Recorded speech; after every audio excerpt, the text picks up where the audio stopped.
Saya ini punya kebiasaan kayak gini. Saya tuh paling suka mendatangi forum diskusi yang 50-50, yang pro kontranya itu imbang. Saya tidak terlalu suka datang ke forum diskusi yang mayoritas setuju dengan saya. Artinya kalau kemudian Mas Budiman ketika dulu masih mahasiswa ada di situasi sekarang nih Mas, ada katakanlah di situasi di diskusi UGM kemarin, Mas Budiman nggak akan melakukan hal yang sama seperti terjadi kemarin di UGM? Saya akan debat habis-habisan menteri, yang nggak saya setuju dari segi aspek etisnya, dari aspek logikanya, semua kebijakan pemerintah. Andai saya tidak setuju, kalau saya hari ini di usia mereka di pemerintahan sekarang dengan beberapa program Pak Prabowo untuk suara rakyat, koperasi, rasa saya akan memilih untuk mendukung. Kenapa?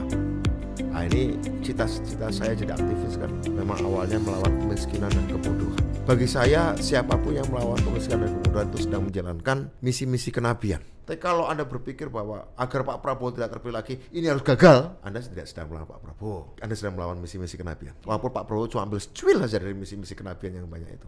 Kisah Nabi Muhammad membebaskan budak, kisah Yesus membagikan roti dan ikan, 5 roti dan 2 ikan, 2 ikan dan ribuan orang.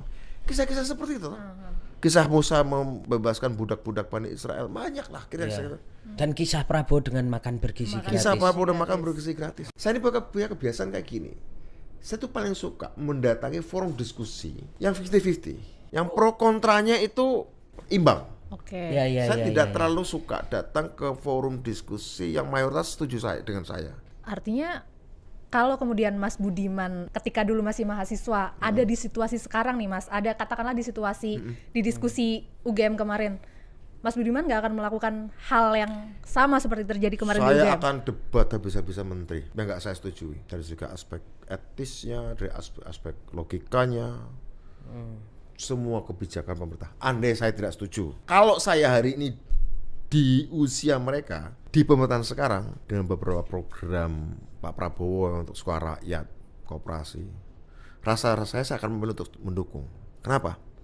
Nah, ini cita-cita saya jadi aktivis kan memang awalnya melawan kemiskinan dan kebodohan. Bagi saya siapapun yang melawan kemiskinan dan kebodohan itu sedang menjalankan misi-misi kenabian. Tapi kalau Anda berpikir bahwa agar Pak Prabowo tidak terpilih lagi ini harus gagal, Anda tidak sedang melawan Pak Prabowo, Anda sedang melawan misi-misi kenabian. Walaupun Pak Prabowo cuma ambil secuil saja dari misi-misi kenabian yang banyak itu. Kisah Nabi Muhammad membebaskan budak, kisah Yesus membagikan roti dan ikan, 5 roti dan 2 ikan, 2 ikan dan ribuan orang. Kisah-kisah seperti itu. Kisah Musa membebaskan budak-budak Bani Israel, banyak lah kira-kira. Dan kisah Prabowo dengan makan bergizi gratis. Kisah Prabowo dan makan bergizi gratis. Saya ini punya kebiasaan kayak gini.